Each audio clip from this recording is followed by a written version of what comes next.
So the tools you're going to need: torque wrench if you want to.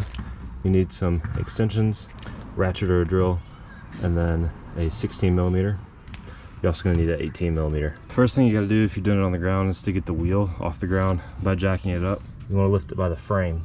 You can also do this by taking the wheel off first, but you're just going to have to be moving the jack around to jack up a few different spots, a couple different times throughout. Here's your shock right here. You only have this one 18mm bolt right here. And then at the top, you have two. Both of these are 16mm. We're going to start by taking these two out.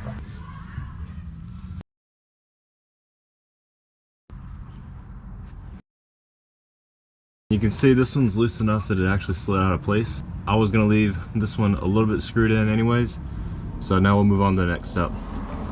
Next, move to the bottom of the shock and take out this 18mm.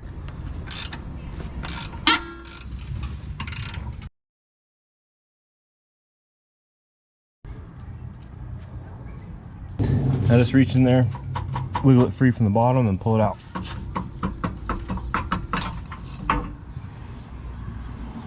Here we are with the old one. This is after about 10 years.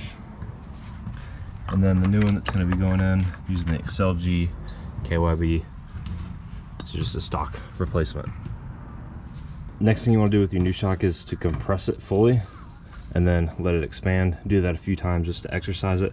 I'm not really sure why you have to do that before putting them in, but I saw it in a video once, so that's how I've been doing it.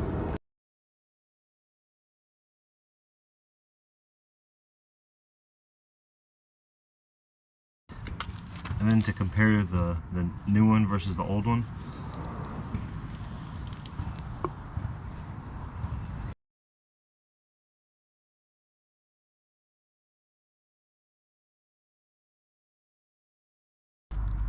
Definitely time for some new ones.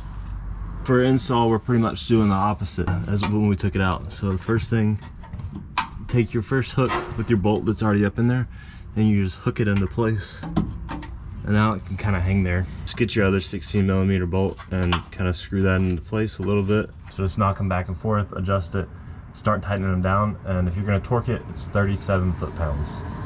But before you do all that, you at least want to slide the bolt in on the bottom to hold it in place while you're working. And mine's not quite going to fit, so I'm just going to get a jack and pick it up just a little bit so I can slide this in.